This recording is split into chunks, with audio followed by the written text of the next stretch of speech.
Live from the BDN Studios, it's Bang and Dang. That's awesome. If you don't like that, then You ain't black. All right, Outlaws, Gunslingers, back again for more Remastered. And we got the one, the only, the public enemy number one. Number uno. Himself, John Dillinger. John Herbert Dillinger, to be exact. Oh, Herb.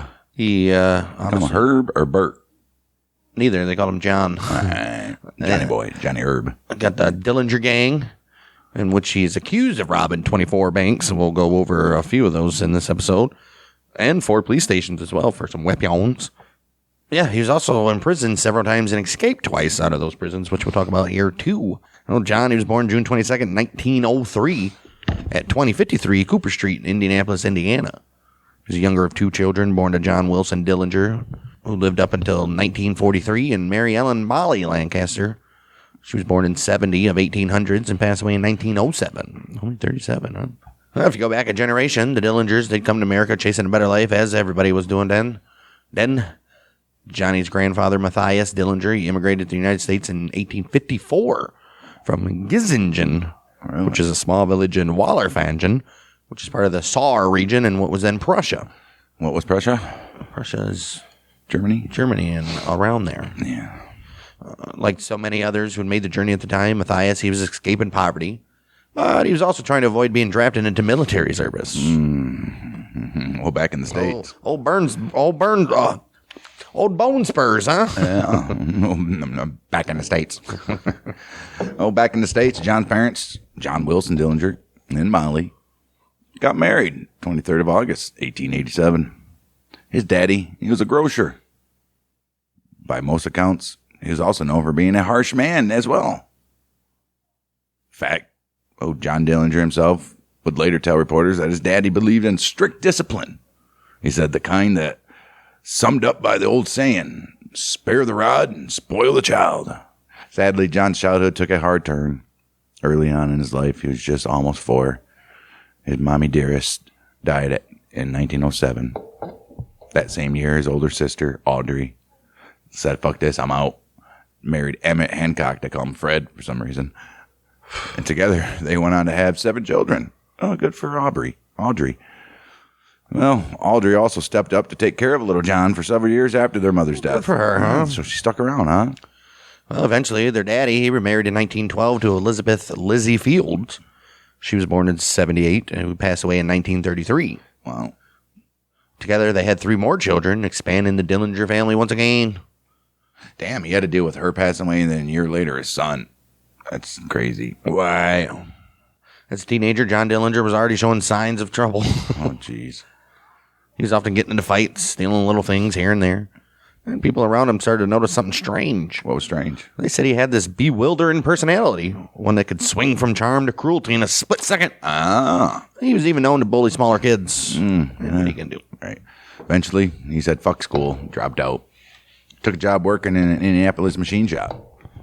His daddy, John Wilson Dillinger, he started to worry that the big city was turning his son into someone he didn't recognize anymore. It's like, what are they doing to you over there, son? So in 1921, he decided to move the whole family out to Mooresville, Indiana, hoping that life in the country would straighten John out. Well, guess what? And it sure the fuck didn't. Sure didn't. Even surrounded by cornfields, quiet streets, his wild streak didn't go anywhere. Right, jumped, heightened, right?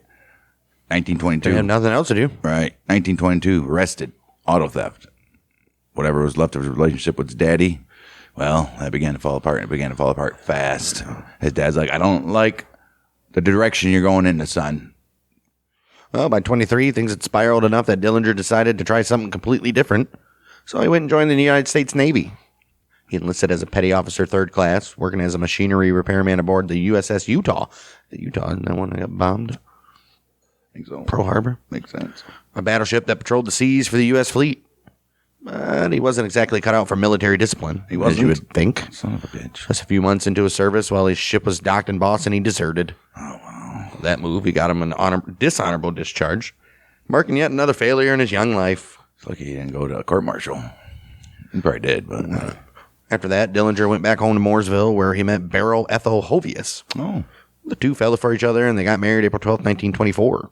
For a brief moment, it looked like Dillinger finally might settle down. Oh, okay. But finding steady work was tough, and the frustration it started to build, and he's like, I can't be a working man. Right. That's when he just happened to run into a friend who was a bad influence. Ed Singleton was his name. He's a former convict. Together, the two came up with a plan. He goes, you know what? Fuck working. We're going to rob this local grocery store in Well, that's already stupid. Mooresville's not Right. a lot of people, so they probably know everybody, so let's just rob the store. The robbery didn't exactly make them rich. They only managed to steal about $50, which is about $917 today. But things went down there fast during the robbery. Dillinger hit one of the victims over the head with a machine bolt wrapped in cloth. Oh. And he was carrying a gun, which at one point went off accidentally. Luckily, no one was hit. Jeez. As they fled, fate decided to intervene. Dude, the two men were with the machine bolt. That's a big ass fight. but it was wrapped in a cloth. Jeez. Two men, they were spotted by a local minister who recognized them immediately and went straight to the po-pos. By the next day, both Dillinger and Singleton, they were under arrest. Singleton, he tried to plead not guilty, hoping to beat the charge, but Dillinger's father, who was actually a deacon at the Mooresville's church, he went to talk with the Morgan County prosecutor, Omar O'Hara. Believing he was helping his son, the elder Dillinger convinced John to confess and plead guilty, Right. and to do it without a defense attorney. And that was a devastating mistake for old Johnny. Wow. Instead of getting off with probation, which is what his father, Daddy, Father Daddy? it's what his father expected. Well, Johnny Boy, he was convicted of assault and battery with intent to rob and conspiracy to commit a felony. Oh, Sentenced 10 to 20 years in prison. damn. Dillinger's dad was horrified. He told reporters later that he regretted his advice and was appalled by the harsh punishment. He even pleaded with the judge to reduce the sentence, and the judge was like, no, sorry, bud. And his thing didn't get any worse. Dillinger briefly escaped custody on his way back to Mooresville to testify against Singleton, but he didn't make it. Why would he far. have to escape? Why wouldn't they just let him testify against him? Right. He was caught within minutes. Well, Singleton, meanwhile, he managed to get a change of venue and ended up with a 2 to 14 year sentence instead. Wow. His story didn't end well, though. He died years later, September 2nd, 1937, after he passed out drunk on railroad tracks and got hit by a train. Damn. That's crazy. Holy shit. Well, back to old Johnny Boy. He was sent off to prison in 1924. His life, it would take a turn that would seal his fate forever. Over the next 9 years, first at the Indiana Reformatory, later at the Indiana State Prison. He didn't reform.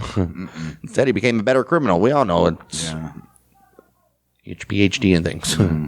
Right when he arrived, Dillinger supposedly said to the guards, I will be the meanest bastard you ever saw when I get out of here. It wasn't a threat. It was a promise. Ooh. Promise he would live up to. Wow. His prison intake records told their own story. Dillinger, diagnosed with gonorrhea, common but painful infection at the time. Treatments back then were harsh and only added to his resentment towards society. He got locked away with little hope and a lot of anger. Began to see the world as an enemy. Prison also introduced him to a new kind of education, one that would define the rest of his life.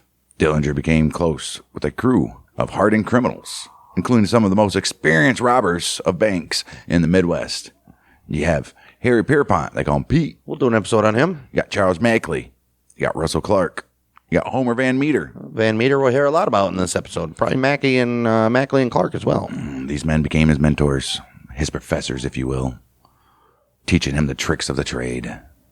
What do you know about bank robbery? Hey, John. Together, they spent long, long hours planning an elaborate heist they'd pull off once they were free. He even studied the work of Herman Lamb, who was a former German army officer turned legendary bank robber. Lamb had developed is that what they call him, out on the lam, maybe? Lamb had developed a precise, almost military-style approach to robbing banks. Detailed planning, strict timing, carefully mapped escape routes. Dillinger and, they were not alive then, but the Daltons could have learned a thing or two from old Herman Lamb. Daltons. Dillinger, he studied Lamb's method closely. Would later use it throughout his criminal career. How would he? They have I'm sure they have books and books. stuff? Why wouldn't they? Newspapers, maybe. Right. Meanwhile, outside prison walls, his father was still trying to help. Convinced his son had paid his debt to society. John Sr., He started he's not a senior, he's a different middle names, but Right. he started a public campaign to get him released. He even collected 188 signatures on a petition. Oh, that's nice. And eventually it worked. Oh, no shit. Wow, serving 9.5 years. Paroled, old Johnny Boy was on the 10th of May, 1933. Damn, should have stayed in prison. But it was the height of the Great Depression. And jobs impossible. At least he missed most of Prohibition. Right. He probably would have gotten even way bigger trouble. All right. Yeah. Jobs were very impossible back in the Depression, especially for a man with a record. Within weeks of walking out of prison, old Johnny Boy fell right back into crime. First job, a big one. It was a big old one. It was the 21st of June, first day of summer, 1933. He robbed his very first June bank. 20th is the first day of summer. Right. I think June 21st is the longest day of the year, or July. Or, I don't know if I can know. Sure. He robbed his very first bank. He stole $10,000, roughly $241,000 today from a bank in New Carlisle, Ohio. That's enough right there. Just done and over with, right? You did it once. And then, that $240,000 wasn't enough for this guy. He wanted more because 2 months later, August 14th, he hit another bank, this time in Bluffton, Ohio. But as usual, the heat was catching up to him. Tracked by popos from Dayton, Dillinger was eventually captured and locked up in the Allen County Jail in Lima, Ohio, where he was set to be indicted for the Bluffton robbery. Damn right he was. Before being put behind bars, police searched him and found something strange. It was a document that looked suspiciously like a prison escape plan. Oh. When they demanded to know what it meant, Dillinger kept his mouth shut. And there was a reason for that. Earlier, before his capture, he had actually helped plan a massive prison breakout for his old friends. We'll get that in Pierpont's episode, which involved Pierpont, Clark, and 6 others. He'd arranged for guns to be smuggled in their cells. Just 4 days after Dillinger was captured, those weapons were used, and the men escaped. Oh. He's like, damn it. All right. That breakout group became known as the first Dillinger Gang. It included Pierpont, Clark, Mackley, Ed Schaus, Harry Copeland, they call him Cope, Yeah. and John Hamilton, they call him Red. Oh. He was a veteran in the Herman Lamb Gang. Oh, look at that. Oh, look at that shit. 12th of October, 1933, Pierpont, Clark, Mackley showed up in Lima, posing as Indiana State Police officers. They told the local sheriff, Jess Sarber, they were there to extradite Dillinger back to Indiana. Like, we got charges on this motherfucker. Sarber asked to see some credentials. Pierpont pulled a gun and shot him and dead. That good enough for you? 3 men then went straight to Sarber's home, freed Dillinger, and made their gateway. Why is Dillinger at the sheriff's home? Wow. All right, cool. And they made their getaway with old Johnny Boy. Together, the four escaped back to Indiana, where they were united with the rest of the gang, ready to put all those years of planning into action. I'm like, fuck yeah, we got it, boys. Well, after doing that, the gang wasted no time gearing for what came up next. They're going to need some weapons, ammo, and some protection. You know, the full outlaw starter kit. Mm-mm. So they hit 2 state police arsenals, one in Auburn, Indiana, and another in Peru, Indiana, raiding both for machine guns, rifles, revolvers, ammunition, and even bulletproof vests. Okay. Armed to the teeth, they were ready to move. October 23rd, 1933, the gang stormed into the Central National Bank and Trust Company in Greencastle, Indiana. They walked out with a staggering $74,000 and $802 on top of that. Oh, shit. Nice. Yeah, that's like damn near $1 million there, right? Yeah, I'll say. On today's money. Serious money in the middle of the Great Depression. Mm-hmm. After the job, they headed straight for Chicago. The city already bursting with bootleggers, gangsters, and enough corruption to make them feel right at home. Damn right. Like a snuggling nest. Right. Snuggled. Yep. Yeah, that's Nicely. There we go. Yep. Dillinger's crew didn't stay put for long, though. They made their way north to Racine, which is in Wisconsin. We're going to see a Racine versus Rockford Peaches game. Yes, where they robbed the American Bank and Trust Company. They got just about $28,000. Then things took a dark turn, because on the 14th of December, 1933, Chicago Police Detective William Stanley murdered. The police were already on edge.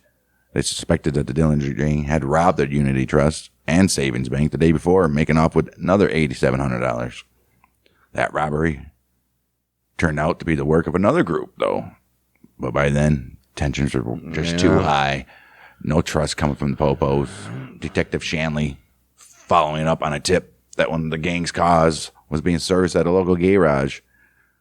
That afternoon, old John Red Hamilton showed up to pick up that vehicle, and Shanley approached him. Hamilton pulled out his pistol and shot him twice, killing him instantly before making an escape. The murder of a detective lit a fire under the Chicago Police Department. Geez, I wish they would do that today. Within days, they formed a 40-man unit dedicated solely to tracking down Dillinger, the now famous Dillinger Squad. Fast forward just a few days. It's December 19th, 1933, and Dillinger and his girlfriend, Evelyn Frechette, he got rid of his wife, I guess. They're hiding out in a quiet cottage on Daytona Beach, Florida. Not long after, they're joined by the rest of the crew, Pierpont, Mackley, Russell Clark, and Opal Long. The place they rented had a caretaker named Edwin Utter. He lived above the garage. Later, Utter would recall that the group kept to themselves. No loud visitors, no suspicious comings and goings. Still, he couldn't shake the feeling they looked like gangsters. They got a lot of mail, too.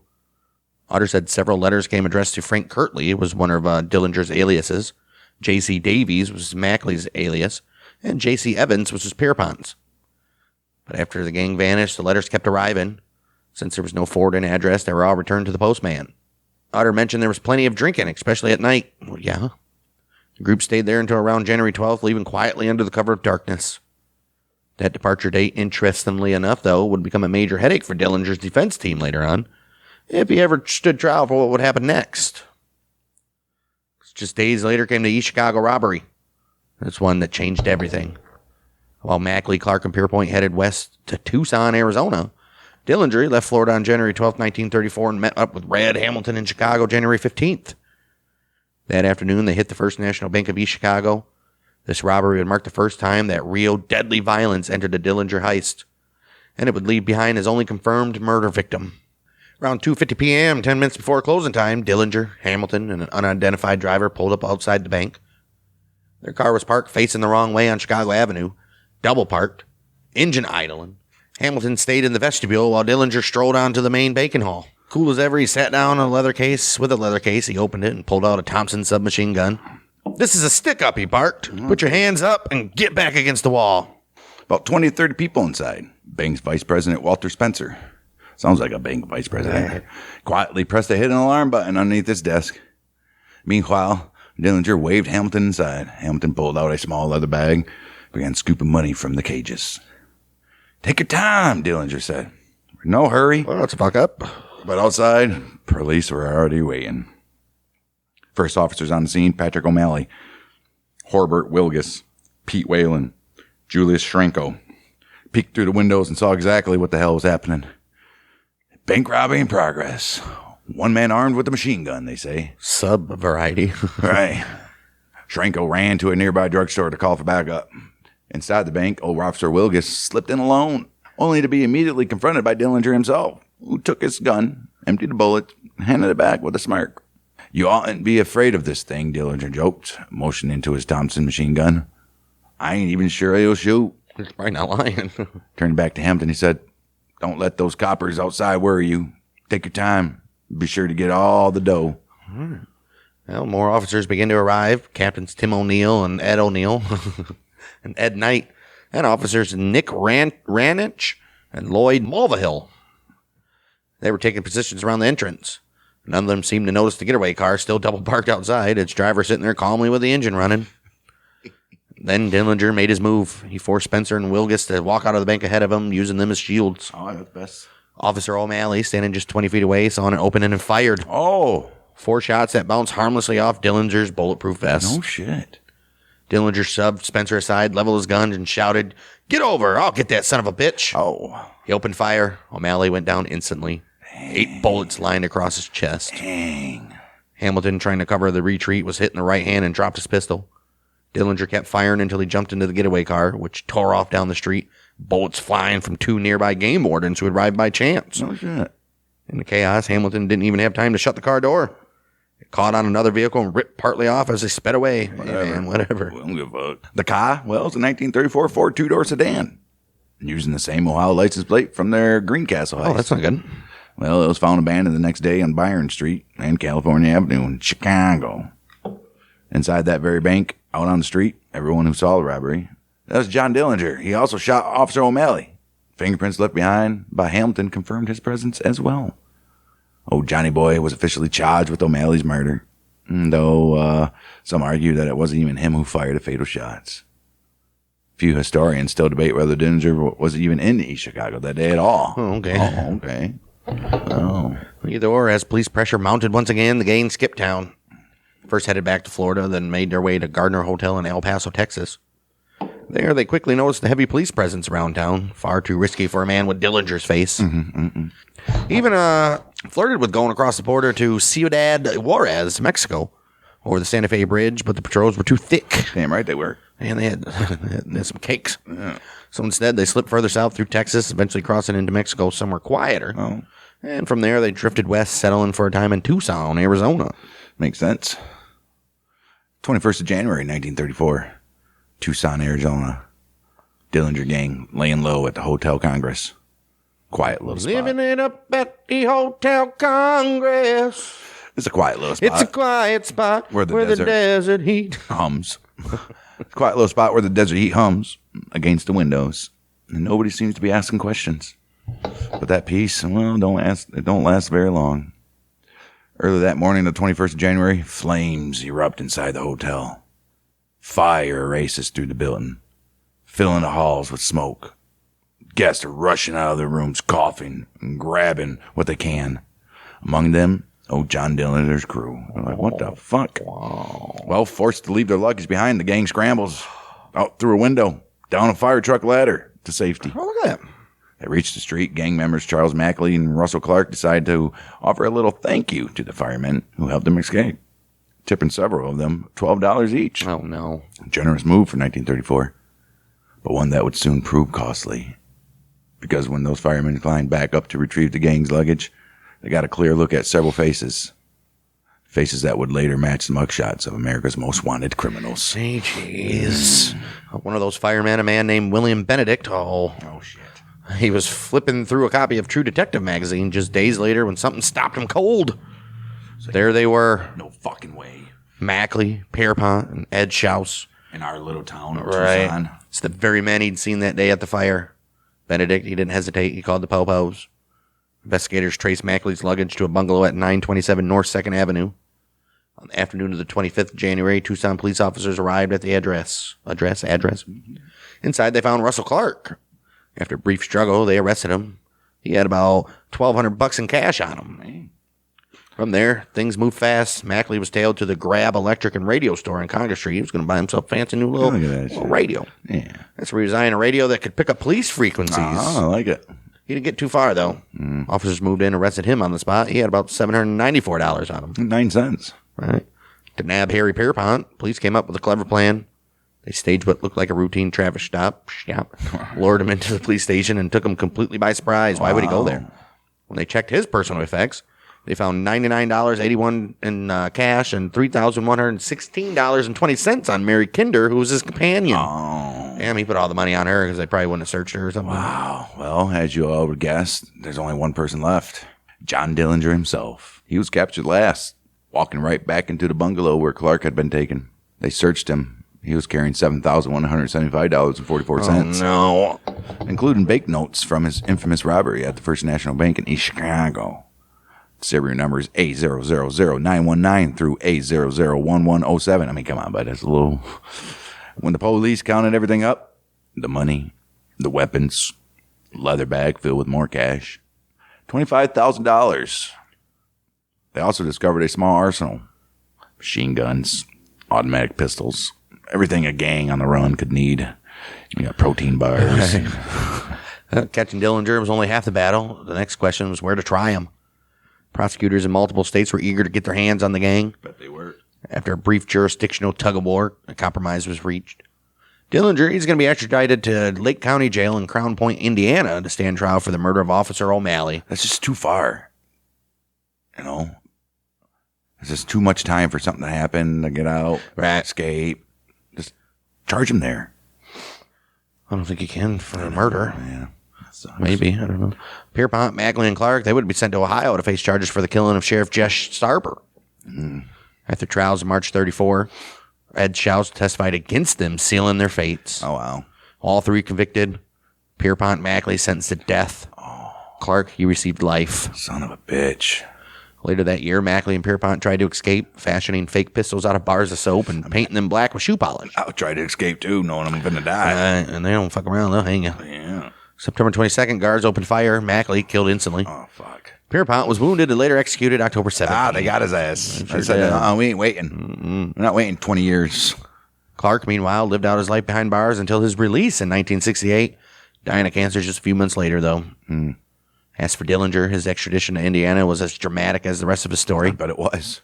He was flown from Douglas Airport in Tucson to Midway Airport, Chicago. Well, at least they flew him. A grueling trip that stretched over 2 days and multiple stops in a little, probably three-seater or something. His escorts, Lake County Chief Deputy Carol Holly, Sheriff Lillian Holly's nephew, and East Chicago Chief of Police Nick Maker, or McCarr. Well, the plane left Tucson, 11:14 p.m., Monday, 29th of January, 1934. Stopping in Douglas, Arizona. Then they stopped in El Paso. Then they stopped in Abilene. Then they stopped in Dallas. They stopped in Fort Worth. And Little Rock. Memphis. And they changed to a Ford Tri-Motor. Another stop in St. Louis. Brought aboard Saul Davis, which was a Chicago Times reporter and photographer. Oh, Johnny boy, you humored him for a while. Posing for photos, answering some questions. Before he said, I'm done. Go away and let me sleep, he said. An exhausting trip ended at 6 p.m. on the 30th of January. Well, that's not bad. Plane finally landed. In a day. Right. The plane finally landed at Midway. Waiting for him on the tarmac. You guessed it. 32 heavily armed Chicago policemen is waiting to beat the shit out of him. All right. Outside a 13-car caravan, 29 Indiana State Troopers stood ready to take the infamous outlaw to Crown Point, which is 30 miles away from Chicago. This is where he would face the trial for murder. Local police posted to area newspapers that the jail was escape-proof and had posted extra guards as a precaution. Well, they lied. The Titanic was unsinkable. Right. However, Saturday, March 3rd, 1934, Dillinger, he was able to escape during morning exercises with 15 other inmates. Dillinger produced a pistol, catching deputies and guards by surprise, and was able to leave the premises without firing a single shot. Look at that. Almost immediately afterwards, conjecture it began whether the gun Dillinger displayed was real or not. Oh. According to Deputy Ernest Blunk, Dillinger had escaped using a real pistol. Yes, FBI files, on the other hand, indicate that Dillinger used a carved fake pistol like the old Pierpont did. Sam Cahoon, a trustee whom Dillinger took hostage in jail, also believed Dillinger had carved the gun. Yeah. Using a razor and some shelving in his cell. Oh, it's a wood one, huh? Nice. In another version, according to an unpublished interview with Dillinger's attorney, Louis Piquet, investigator Art O'Leary claimed to have snuck the gun in himself. Oh. All right. Why would the investigator do it? All right. 16th of March, Herbert Youngblood escaped from Crown Point alongside Johnny Boy. Shot dead by the Popo in Port Huron, Michigan. Damn. Yeah. They went fire. Not really. Deputy Sheriff Charles Cavanaugh was mortally wounded in a gunfight. He later died. Before his last breath, Youngblood told officers, Dillinger, he's in Port Huron also. And officers were like, oh shit. They scrambled to begin a fruitless search for the escaped man. He's buying Dillinger time. Right. Indiana newspaper reported that Youngblood later retracted that very story and said, I didn't know where he was. He just parted with him soon after their escape. See ya. See ya. Thanks. Stay safe. Right. Dillinger was indicted by a grand jury. By a grand jury. The FBI organized a nationwide manhunt for him. That was the BOI. Right. Just hours after his escape from Lake County Jail, Johnny Boy reunited with his little girlfriend, Billy Frechette. According to Frechette's trial testimony, Dillinger stayed with her for almost 2 weeks. Oh. However, the two had actually traveled to Twin Cities. Oh, they went to Minnie in St. Paul, taking lodgings at the Santa Monica Apartments in Minneapolis. This is where they stayed for 15 days.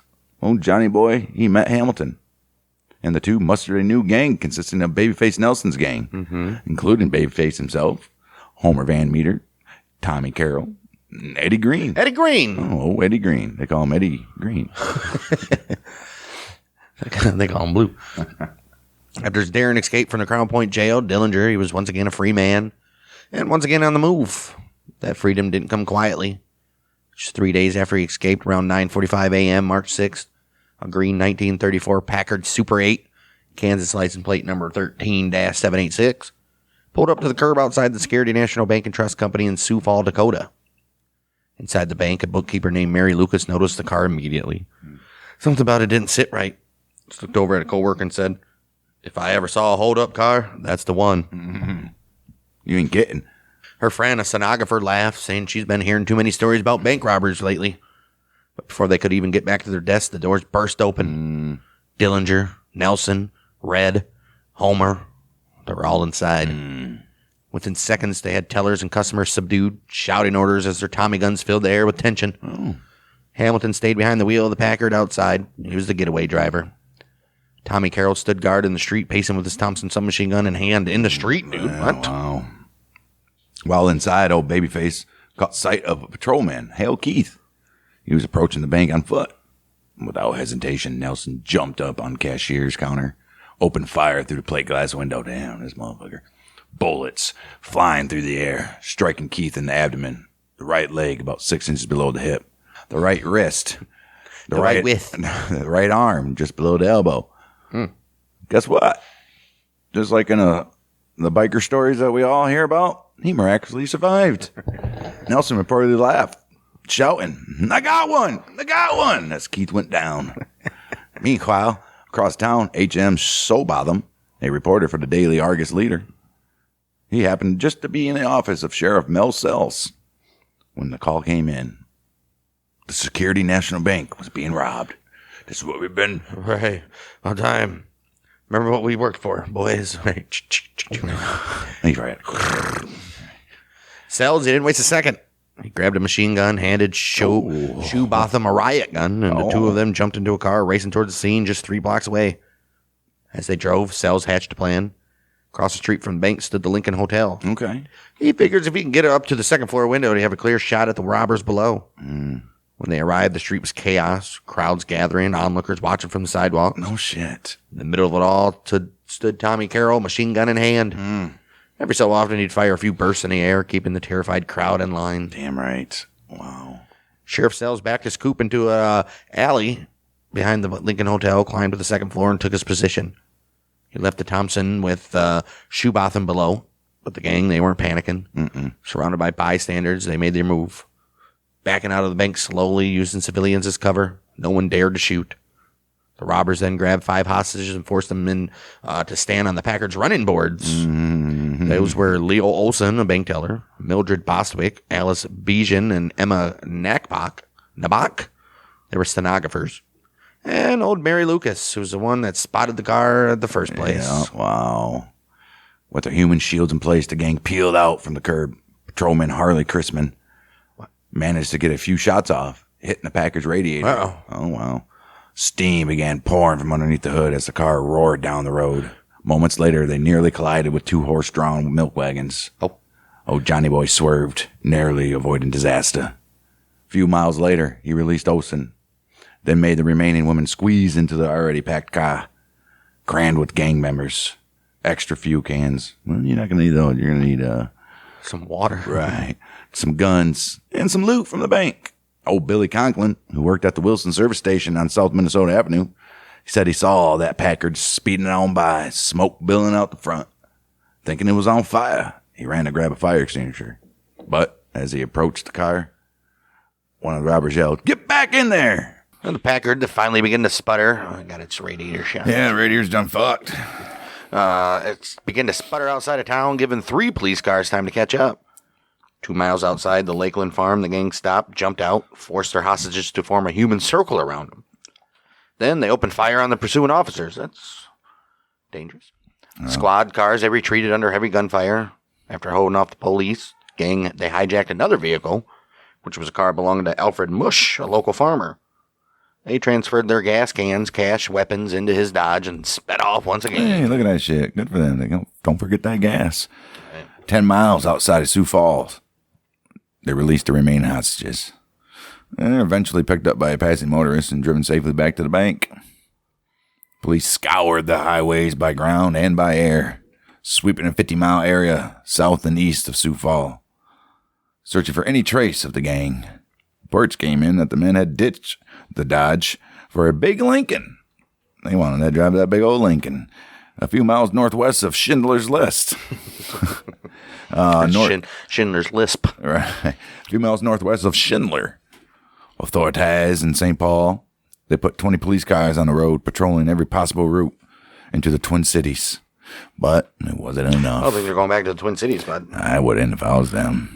Well, John and his crew slipped right past them back to St. Paul, Minnesota. Oh, my gosh. Alive, unscathed, and they're already planning their next job. Only 7 days after Sioux Falls, the gang, they weren't slowing down. They were doubling down. Oh. March 13th, 1934, a cold afternoon in Mason City, Iowa. Exactly 2:40 p.m., a blue 1933 Buick 90 Series rolled down State Street, parked in front of McCoy's prescription shop, right across from the First National Bank of Mason City. They ain't going in to get no pills. 7 men inside that very car. Johnny Boy, old Babyface Nelson, Red Hamilton, Eddie Green, Homer Van Meter, Tommy Carroll. 7th man, well, he was the driver. And we think he is Joseph Burns, or maybe even Red Forsyth. Yep. The Buick's rear window had been removed, likely to give them a better field of fire. Now, who did what during this robbery is one of those things that changes depending on which source you read. Historians state... But Bang and Dang generally agree on this. Right. Dillinger took a position outside the front entrance. Keep watch. Oh, he's a watchman. Babyface stood across the street near an alley behind the bank. Keep watch. So they got the hothead one out there. Don't put him in the bank. Inside, they said Hamilton, Green, and Van Meter went inside the old bank. And Tommy Carroll, well, he was in the doorway of the prescription shop. He was another lookout. Well, and what no one expected that day was that a freelance photographer, H.C. Kunkelman, Of course. he happened to be filming the bank when the robbery began. Why wouldn't he be? As the gang jumped into action, one of them turned to him and shouted, "Turn that camera off. We'll be the ones doing all the shooting." Oh, that's nice. Who did that? Inside the bank, chaos broke out immediately, though. Green, Hamilton, and probably Van Meter fired bursts from their Thompsons into the walls and ceiling. Why? 31 employees and around 25 customers were ordered to raise their hands. That's a busy-ass bank. Okay. Above the lobby, Tom Walters, bank guard, stationed in an elevated bulletproof observation booth. He followed procedure and fired tear gas. Hit Eddie Green in the back, but before he could fire another, the gun jammed. Van Meter or Green sprayed the booth with machine gun fire, shattering the glass. Bulletproof my ass, huh? Well, yeah. Little fucking pistols, maybe. Walters somehow escaped unhurt. I love that. The clerk, Tom Barkley, he hurled another tear gas down from the balcony. Meanwhile, teller's drawers, numbers 1, 2, 3, 4, 5, 1, 2, 3, 4, 6, and 7, empty. Drawer 5 untouched for a quick $5,000 in cash. That's it. Hamilton, he grabbed Harry Fisher, the assistant cashier, forced him to walk to the vault where the big money is. Fisher recognized him. Just a week earlier, Eddie Green had come to his door asking for directions, peering closely at his face. It hadn't been small talk. It had been a reconnaissance, obviously. Hamilton, he made a critical mistake, though. He let the steel gate between him and Fisher close. Oh, wow. It locked automatically, and now Fisher could only pass stacks of $5 bills through the bars, instead of hauling it all out. Wow. That one error slashed their haul from an expected $250,000 down to $52,000. Yeah. Well, as they worked, Green periodically shouted out the time to keep everyone on schedule. But outside, as you would imagine, the word spread fast. Fucking firing Thompson. Right. Holy shit. And a crowd, they're now gathering around. James Buchanan, off-duty officer, grabbed a sawed-off shotgun, took cover behind the Grand Army of the Republic monument, spotted Dillinger and called out, challenged him to step away from the crowd and fight it out, he said. Witnesses said that Dillinger's lip curled into a snarl. He pulled a .38 from his inside coat pocket and he fired. Buchanan ducked. That's a quick motherfucker. The shot missed. Meanwhile, Nelson was on a rampage. Of course he was. He fired randomly into the street, spraying bullets in every direction. R.L. James, bystander, took a hit to the leg. Tommy Carroll rushed over to check on him. But when an oncoming car slowed near the scene, Carroll leveled his Thompson, filled the radiator with lead. The terrified driver threw the car in reverse, backing out at 25 miles per hour. Woo. Damn. It was 1934. Right. Up in the third floor office, above the bank, Judge John Shipley heard the judge is upstairs. He heard the gunfire and looked out the window, as every human being would. Dillinger spotted him, sent a volley of bullets his way, forcing the judge to retreat. But Shipley wasn't done. He grabbed his own pistol and returned to the window, and he fired, hitting Dillinger in the left shoulder. Oh. Damn. He's inside the bank. Hamilton, Green, and Van Meter. They grab their canvas sack full of cash, move towards the door. Dillinger, bleeding but still moving, had already collected hostages. Judge Shipley fired again, this time hitting Hamilton in the shoulder. Damn, this guy. As they rounded the corner on the State Street, Hamilton saw R.L. James lying wounded in the road and yelled, "Thought there wasn't going to be any more of this." Nelson snapped back, "I thought he was a copper. I thought he was a copper, see?" Yeah. He's the liability. He's got to go. Yeah. Well, Babyface then stopped two women, Mrs. Clark and Mrs. Graham, just coming out of a butcher shop. He forced them toward the car, then snatched a package of meat out of Mrs. Clark's hands, threw it on the ground, and stomped on it. Why? And he said, "You get paid plenty for it." Oh. According to the Mason City Globe-Gazette, there were 11 hostages. A few of the women were forced to sit on the gangsters' laps inside the Buick. Well, one unlucky local, Bill Schmidt, Oh, man. had been delivering a bag of sandwiches to the bank when Dillinger stopped him, shoving him inside, sandwiches and all, in the car. So there's that. That's why he threw me down, and then we got fucking sandwiches. Right, we're good. On the ride out of town, the gang found the sandwiches and ate them. No, see? The Buick rolled north on Federal Avenue at about 25 miles an hour, took a left 2nd Street, and then another on Adam. Okay. At 4th Street, Clarence McGowan, his wife, and their 5-year-old daughter spotted the car. There were people clinging to the side. Imagine that. Just clinging to the sides. He thought it was some kind of wild wedding celebration. Okay. He tried to follow it. Big mistake, buddy. Oh, wow. Why would you do that, Clarence? Oh, that sounds like fun. Wow. Well, McGowan, he was shot for his efforts in the abdomen. Somehow, he made it home, took a bath, then went to the hospital. He lived, and so did R.L. James. You could just hear his wife already. "Babe, I got us out. You'll live." As they sped out of town, the gang tossed sacks of roofing nails across the road, slowed down any pursuit. They even stopped passing cars, ordering drivers to stay put for about 5 minutes before moving on, Well, why would they stop him? so they don't get their Well, I get it, tires. but now you're... Oh. At least they're helping out. Hey, man, you might not want to keep on going down this road. There's a bunch of nails. At least a bunch of coppers come and they figure out that their tires are flat. Bill Smith later recalled, the bandits would drive fairly fast on the straightaway, but they slowed down for the bumps. Well, Yeah, there's 100 people in the car. you guys are driving a wooden box with bike tires on it. And they have 100 people clinging to the fucking side of the car. What year was it? 34? I know. They're all metal by Yeah, then. they're decent. I mean, the fucking assembly line was already... Right. They're decent. Actually, they're nice little roads. Man. Nice little roads. Nice little cars. Well, probably nice roads, too. Everything was just getting paved. Right. Hostages, they were released a few at a time. Mrs. Clark and Mrs. Graham, women from the butcher shop, you ask? They're the last to go. They're let out by about 3.5 miles south and 1.5 miles east of Mason City. When asked if she could identify any of them, Mrs. Clark said, "I sure would, especially the one who winked at me."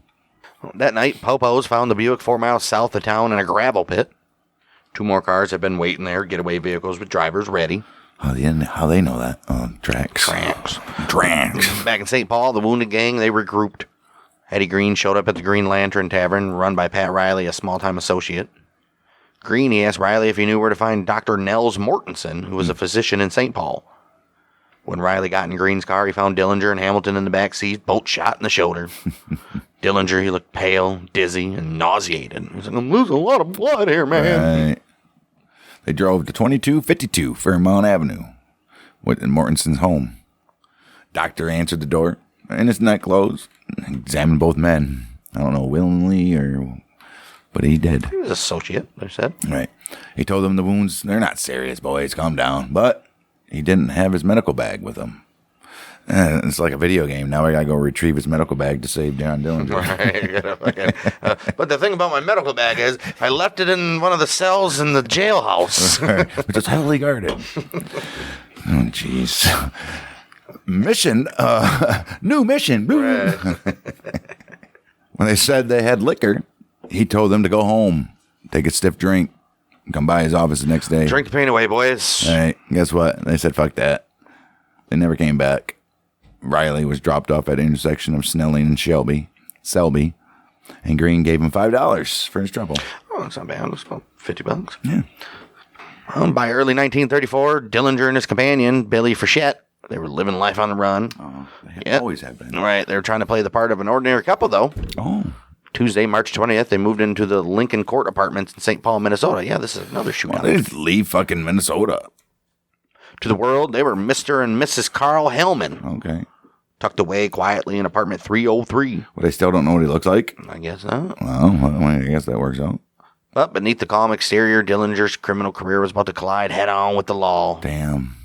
The building's landlord, Daisy Coffey, became suspicious almost immediately. She noticed the odd hours, the drawn blinds, and the brand-new Hudson sedan parked right out back. Coffey later testified that she spent most evenings keeping an eye on her mysterious tenants. Wow, see, when you get... Nosy loos like these, nosy rosies. March 30th, her curiosity got the better of her. She walked into the FBI St. Paul field office and reported what she saw. Uh-oh. And reported what she knew, including the details of that new, shiny, brand new Hudson sitting behind the apartment building. Wow. FBI took a report, and they took it seriously. 2 federal agents, Rufus Coulter, Rusty Knowles. I thought it said nails at first. They began a surveillance operation at Lincoln Court, but from the outside, everything seemed normal. Those drawn blinds hid all signs of life. The next morning, around 10:15 a.m., Agent Knowles circled the block, searching for that brand new shiny Hudson, but it wasn't even nowhere to be seen. He parked fast. Fast at first. He first parked on Lincoln Avenue, and then he moved over to the northwest corner of Lexington and Lincoln, watching from his car. From there, he saw his partner, Coulter. He saw him arrive with St. Paul Police Detective Henry Cummins. The two, they parked, walked up the steps, and entered the building. He's like, damn, I could have done that. Moments later, another familiar face appeared. It was Homer Van Meter. He pulled up in a green Ford coupe and parked on the north side of the building. What followed was one of the most chaotic gunfights of Dillinger's criminal career. Coulter and Cummins knocked on the door of apartment 303. Frechette opened it just a few inches and told him she wasn't dressed, to come back later.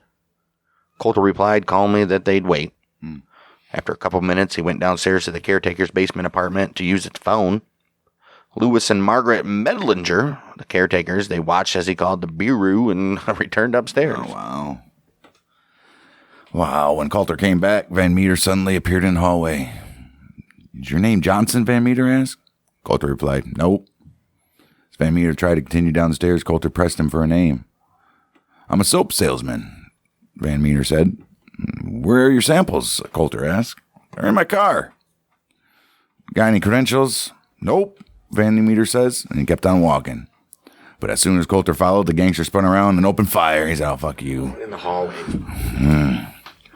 Coulter dove for cover and ran outside as bullets echoed through the building. Van Meter chased him briefly, then ducked back into the front entrance. Knowles, who had been watching from the car, recognized him immediately. He pointed out Van Meter's green Ford and told Coulter to disable it. Coulter put a bullet through the rear left tire when Knowles rushed to a nearby drugstore to call for backup. Nice. It's crazy. You don't even have radios in your car and shit. He tried both the local police and the Bureau's St. Paul office, but both lines were busy, probably taking fucking calls about the shit. Meanwhile, Van Meter made his escape, hopping onto the back of a passing coal truck and vanishing into the city. Damn, that is fucking Marty McFly and shit. Jeez. Inside, Frechette told Dillinger what had happened. So the police came to the door, Van Meter shooting out. Dillinger grabbed his Thompson machine gun, fired through the apartment door, sending Detective Cummings scrambling for cover. Cummings returned fire with his revolver, landing a shot in Dillinger's left calf. Oh, jeez. But he quickly ran out of ammo and retreated down the stairs.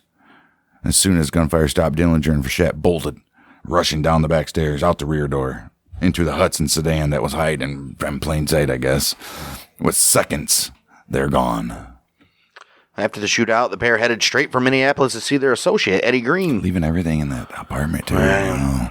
Green immediately phoned his underworld doctor, Clayton May, whose office was located in the Masonic Temple downtown. Green, his wife Beth, and Frechette followed the doctor's car as he led them to a secret apartment owned by Augusta Salt. It's a place where May treated patients he couldn't risk seeing publicly. There, Dillinger's wound was cleaned and treated with antiseptics. Green came by to check on him a few days later, April 2nd, just hours before Green himself would be fatally wounded by federal agents in St. Paul. Oh, maybe get to that later. Dillinger stayed under Dr. May's care until Wednesday, April 4th. May, he was promised $500 for his service, but he never saw a penny.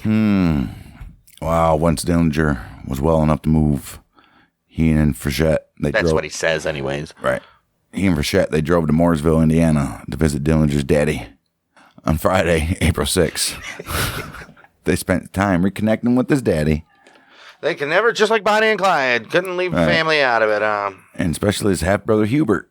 That night, the two men hit the road for Leipzig, Ohio, to visit the parents of Dillinger's old prison friend and a fellow gangster, Harry Pierpont. Here, Pierpont.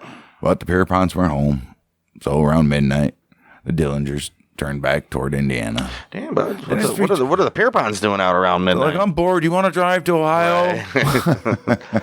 Well, about 3:30 a.m., April 7th, fatigue caught up with him. Hubert, he was driving. He fell asleep at the wheel near Noblesville. The car slammed through a farm fence, crashed 200 feet into the woods. Damn. Both men survived and made it back to the Mooresville farm before dawn. Oh. But the police swarmed the crash site within hours. Oh, I bet. Inside the wrecked car, officers found incriminating items, because why not? Maps, a machine gun magazine, a rope, and a bullwhip. Hubert later told authorities that his brother had planned to use that bullwhip on his crooked former lawyer, Joseph Ryan. They call him the one-armed shyster from Crown Point. From Crown Point, who had stolen Dillinger's retainer after being replaced by attorney Louis Paquette. He got a little bit of net on him. Huh? By mid-morning that very same day, Billy Frechette and Hubert went into town. They purchased a black four-door Ford V8. And they registered it under the name of Mrs. Fred Penfield. That's how much money these fuckers had. Right. They're still out bank robbing. They just went and bought a brand new ass car. They picked it up at about 2:30 p.m. They returned back to the farm. And then the next day, it was Sunday, April 8th, the Dillinger family gathered for a picnic, completely unaware that the FBI, they were watching from nearby. Agent J.L. Garrity, T.J. Donegan, they observed as the family packed up and drove off. Well, they sensed that they were being followed. They split into two separate cars. Billy drove the new Ford, and Dillinger hid it on the floor, and two of his nieces riding along. The agents even passed them on the road without even realizing they just seen America's Most Wanted Man. Well, they didn't. He was hiding. They didn't see him, right? Right. By the next afternoon, Dillinger, he was back in Chicago. He arranged to meet someone at a tavern on North State Street. Ever cautious, Billy went in first, but it was a setup. FBI were waiting. They grabbed her on the spot and interrogated her. She refused to reveal where Dillinger was hiding. Outside, Dillinger had been waiting in his car this whole time. Billy didn't return. He drove off, unseen, and for the last time, the two would never meet again. Aww. Wow. Billy's arrest hit Dillinger hard. He grew depressed, talking constantly about rescuing her. The other gang members tried to dissuade him, but Van Meter feud was resolved by promising they could get their hands on some bulletproof vests if you want. Oh, wow. That Friday night, the pair made their move. They kidnapped Warsaw, Indiana police officer Judd Pittinger, marched him to his own station at gunpoint and stole several more guns and some bulletproof vests before slipping away. Okay. After parting ways with Van Meter, Dillinger picked up his wounded friend, Red Hamilton. He was still recovering from the Mason City robbery. Together, the two fled north, crossing into Michigan's Upper Peninsula, and for a brief moment, hiding out in the quiet safety of Hamilton's sister's home near Escanaba, in the moonlight. Right, they'll never check there.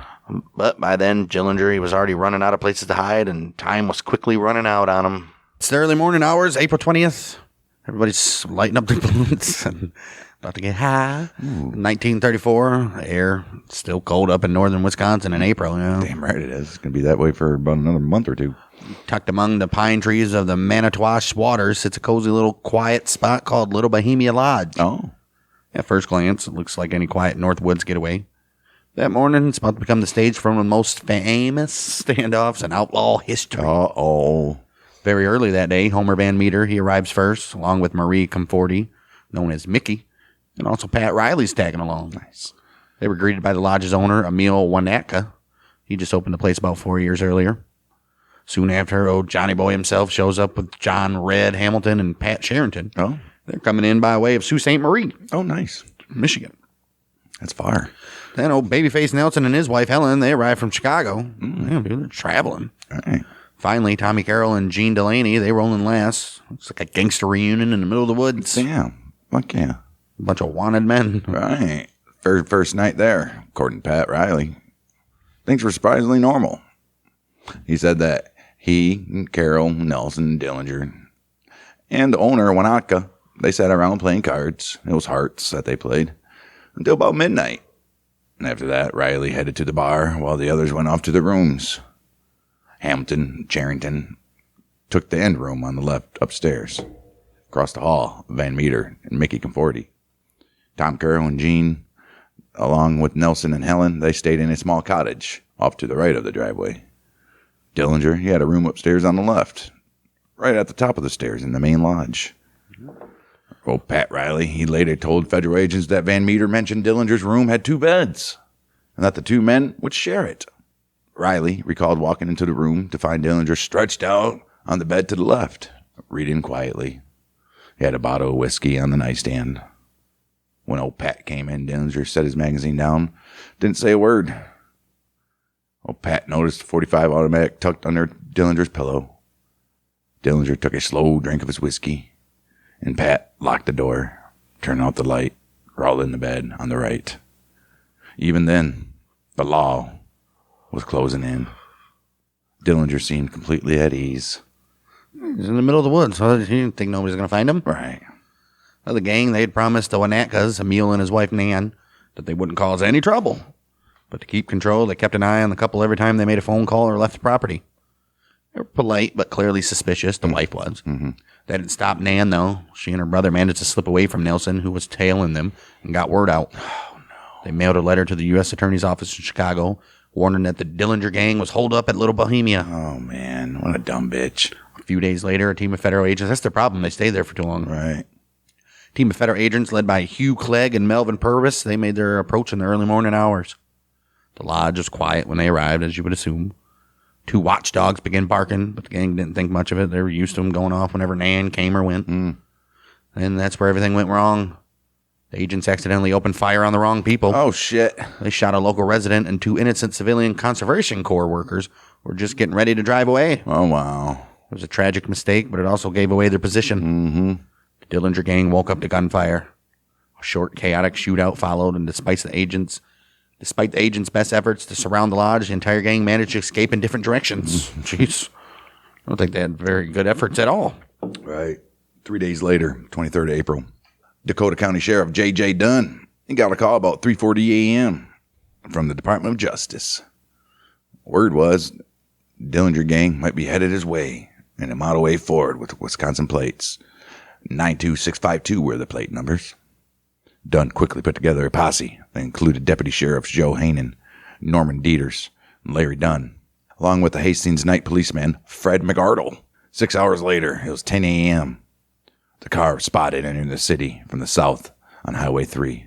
It turned at the drugstore corner to cross the High Bridge, which is towards St. Paul. And from there, the chase was on. The officers jumped in the Heenan's Buick sedan. McArdle armed with a .30-30 rifle. Dieters with a .30-40. But a large cattle truck slipped between them and the Model A, blocking their view until they cleared the bridge. What a piece of shit cattle truck. All right. Well, once they did, they spotted the bandit car climbing up a hill about a half mile ahead. They pushed the Buick to catch up. As they gained ground, McArdle and Dieters, they fired warning shots out their windows. Van Meter, who was driving the Model A, he immediately returned fire. Dillinger, sitting in the middle, leaned out and fired his .45 through the rear window. Gunfire filled the air. Around 50 shots were exchanged as the cars roared towards Newport. Despite what's often reported, the chase lasted about 20 miles, not 50, as they say. Well, 20 is long enough. Right. One of McArdle's shots hit home, striking John Hamilton. Oh. McArdle later said, when the bullet hit the car, the coupe seemed to wobble for a minute. Then we thought it was going into the ditch. The driver, he managed to keep it on the pavement, though. Oh. Van Meter, he somehow kept control, but Hamilton was mortally wounded. Oh. The trio managed to double back towards St. Paul Park, crossing the highway near Cottage Grove before losing the officers in the hills. Oh. From there, they swapped vehicles and headed for Chicago, hoping to find medical help for Hamilton. It's over with for him. Yeah, good luck. The trip, miserable. They hadn't slept at all the night before. The cramped Model A coupe was only 39 inches across the seat. Yeah, they're tiny. You can barely get 2 people in the back. Tight quarters for 3 men. One of them dying as well. Much has been made about the car's speed.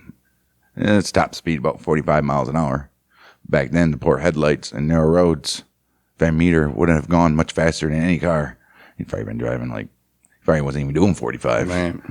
Driving too fast at night was simply way too dangerous. Yeah. After the chaos at Little Bohemia, John Red Hamilton, taken by Dillinger and Van Meter to Chicago. They went to see Joseph Moran, hoping for medical attention.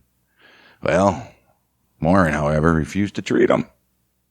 Hamilton lingered for 3 more days before dying at a Barker Carpus gang hideout in Aurora, Illinois. Look at We'll that. have an episode on these little crazy fuckers. Oh, yeah. Dillinger, Van Meter, and gang members Arthur Barker, Volney Davis, and Harry Campbell.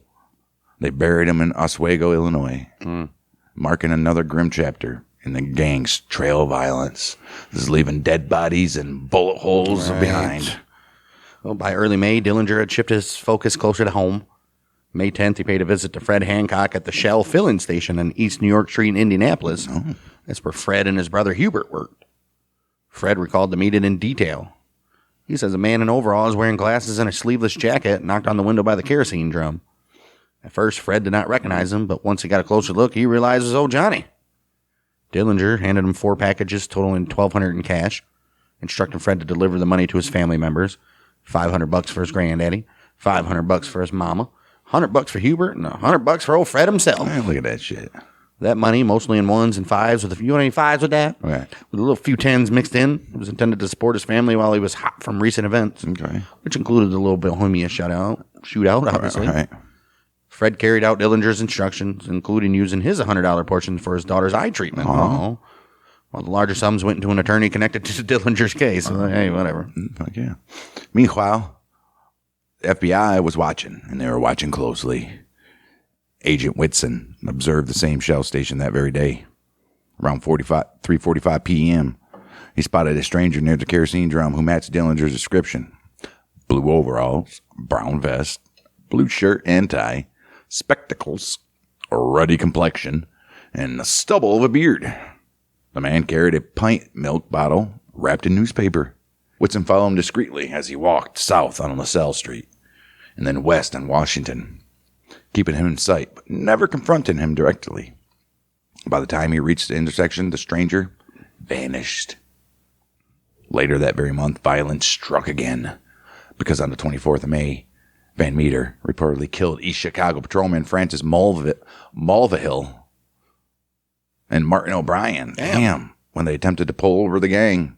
Less than 2 weeks later, it's June 7th, Tommy Carroll, he's shot and killed by the police in Waterloo, Iowa. Johnny Boy and Van Meter regrouped with Babyface. A week later, slipping back into hiding to avoid capture. Like, we're going down. By the end of June, the gang was back on the move. June 30th, Dillinger, Van Meter, Nelson, and an unidentified fat man hit the Merchants National Bank in South Bend, Indiana. Who that was? The identity of this mysterious fourth member has never been confirmed, though speculation ranges from one of Nelson's associates all the way up to the notorious Pretty Boy Floyd. I don't think it was Pretty Boy, though. Nah. During the robbery, a police officer named Howard Wagner responded to the burst of submachine gun fire coming from inside the bank. Van Meter shot him in the chest, killing him instantly. Damn. In the chaos that followed, Van Meter himself was struck in the head and seriously wounded, further adding to the trail of death and destruction left by Dillinger and his crew. Wow. As for that guy that old Hubert didn't recognize, that's because, I'm sure everybody knows, Dillinger is rumored to have had plastic surgery. Right. As early as March 1934, he expressed an interest in plastic surgery, asking Art O'Leary to check with his lawyer, Louis Paquette, about the matter.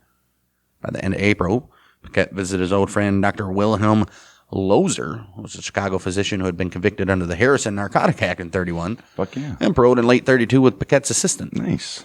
Lozer later testified that he did indeed perform facial surgery on himself. And even obliterated the fingerprints on his own fingers using a caustic soda solution. All right.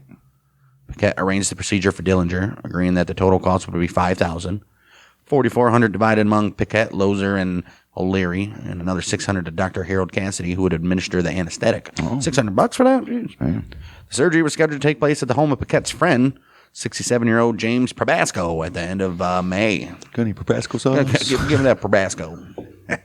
28th May. Lozier, picked up by O'Leary and Cassidy. They'd driven to Probasco's home. Johnny Boy chose a general anesthetic.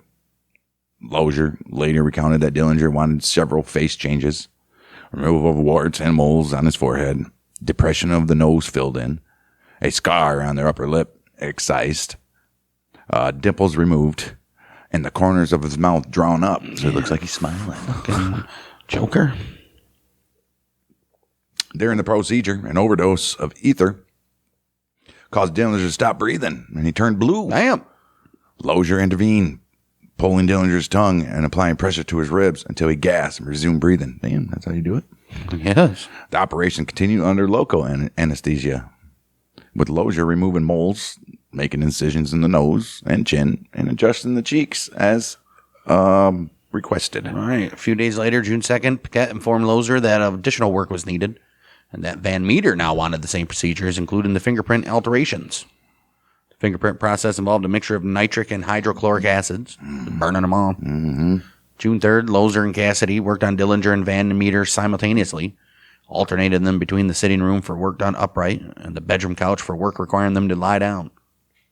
The hands, they were sterilized and treated carefully before the acid was applied to remove the epidermis and expose the dermis. Oh. Minor corrections were performed 2 nights later on June 5th. During this time, Babyface Nelson visited with a drum of machine gun bullets, speaking with Van Meter and Dillinger. Nice. He's like, look at this. Check this shit out, boys. John, is that you? Dillinger and Van Meter stayed at Probasco's home until the last week of June. They sometimes left separately or together, with Van Meter usually parking his car in the rear. Dillinger, he was rumored to be keeping company with a young woman in Chicago. Van Meter warned him to be cautious. Nope, should have. 2 gangsters kept a machine gun under the piano in the parlor and a shotgun under the table. O'Leary, he later reported that Dillinger was unhappy with the facial work. Probasco, meanwhile, warned that Johnny Boy's frequent walks and erratic behavior made the house a liability and risked exposing them all to authorities. Right. It's like, you gotta do something with this motherfucker. I don't care, man. Federal agents, they eventually caught up with those involved. Lozier was later arrested July 24th at Oak Park, Illinois. O'Leary, who had been away, learned of the arrest and left the city, later confirming with Paquette that everything was under control. July 27th, Probasco fell to his death from the 19th floor of the Bankers Building in Chicago while in custody. Homer Van Meter met his end August 23rd, shot in a dead-end alley in St. Paul by former police chief Tom Brown and the current chief Frank Cullen, closing one other chapter in the violent saga surrounding Dillinger and his associates. Wow. And that's when it all leads up to the end of the line for old Johnny. Damn. As for mentioned, that girl that Van Meter warned him about, she's Rita Polly Hamilton. She's a teenage runaway from Fargo, North Dakota. Oh, jeez. She later met Anna Ivanova Akaleva, also known as Anna Campagnas, Anna Sage, or the Woman in Red. This happened in Gary, Indiana. Ah, Gary. And worked periodically as a prostitute in Anna's brothel until marrying Gary police officer Roy O'Keel in 1929. Makes fucking sense. Those two divorced March of 33. By the summer of 34, Hamilton, now 26, she was working as a waitress at the S&S sandwich shop in Chicago. She was sharing an apartment with Anna and Anna's 24-year-old son, Steve. Damn, how old was Anna? You can take the hoe out of the streets, but you can't take the streets out of the hoe. Oh, Hamilton met Johnny Boy in June 1934 at the Barrel of Fun nightclub. Oh, Johnny Boy introduced himself as Jimmy Lawrence. Call me Jimmy Larry. He claimed he was a clerk at the Board of Trade. The two began dating, and Hamilton, who resembled Billy Frechette, remained with him until his death at the Biograph Theater in July of 1934. That's a hell of a way to die, too. Meantime, old worthless J. Edgar Hoover had created a special FBI task force in Chicago. He did that just specifically to track Johnny Boy. And the 21st of July, Anna Campagnas contacted the FBI offering information on Dillinger in exchange for help preventing her deportation to Romania. Oh, what a bitch. Wow. The FBI agreed, though she was eventually deported anyway. And informed agents that Dillinger was spending time with Polly Hamilton and that the two, along with herself, they're going to see the movie the next day. She offered to wear an orange dress so the authorities could identify her, though she was unsure whether they would attend the Biograph or the Marlboro Theater. 15th of December, 1934, Indiana Governor Harry Leslie would later issue pardons for the offenses of which Anna had been convicted of. At least she still got deported, though. Right. On the afternoon, Sunday, July 22nd, 1934, John Dillinger asked Anna if she wanted to join them for the show. He mentioned wanting to see a theater around the corner, referring to the Biograph Theater. Anna, unable to leave her house to alert Agent Purvis and Martin directly, told Polly she needed to go to the store to get butter for frying chicken. While there, she called Purvis to relay Dillinger's plans, then returned home so Polly would not suspect that she had gone out to contact the authorities. Well, federal agents and police from outside Chicago were organized into a team to apprehend Dillinger, along with a small number of Chicago officers. They were not planning to apprehend him at all. Right. Among them was East Chicago Police Sergeant Martin Zarkovich, who was the officer for whom Anna had been acting as an informant. What a bitch. Yeah. The FBI did not fully trust the Chicago Police Department due to concerns about corruption. I mean, it is their... I don't think Chicago could trust the FBI either. Right. And Hoover and Purvis, they were eager to ensure the operation's success and credit. To prevent another high-profile escape, the police were divided into two groups.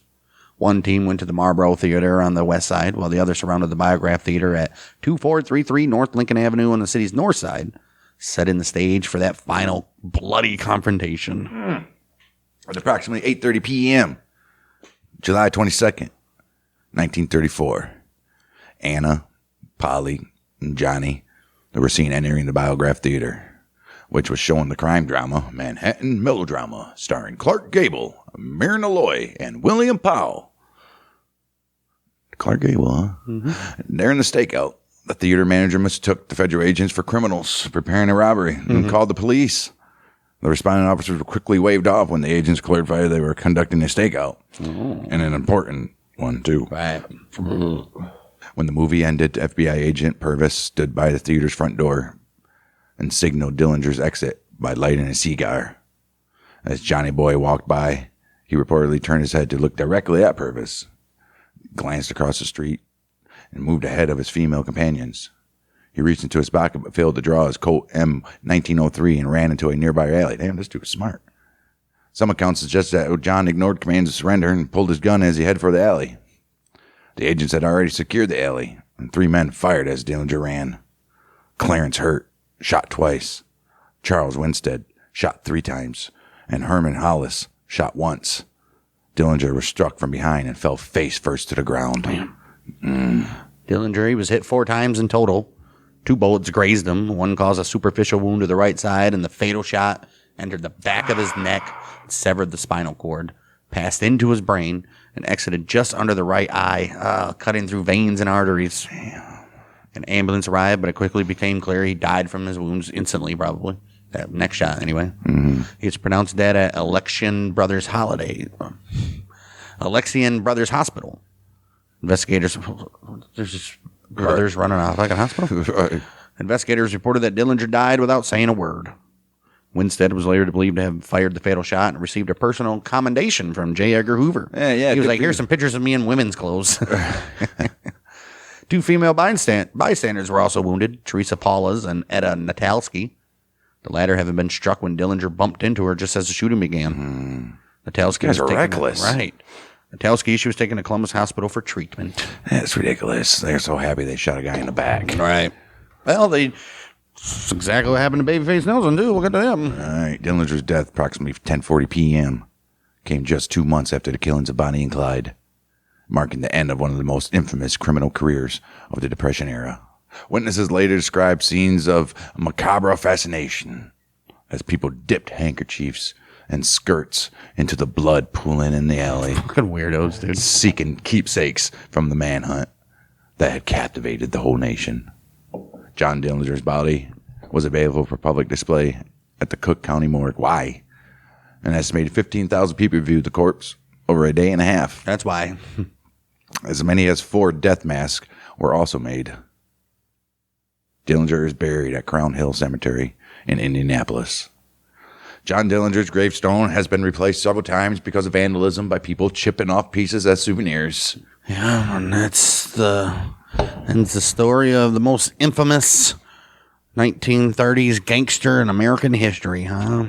Public enemy numero uno. The very first one as well. Old Johnny Boy. For him. This guy's reckless. Yeah, he was reckless.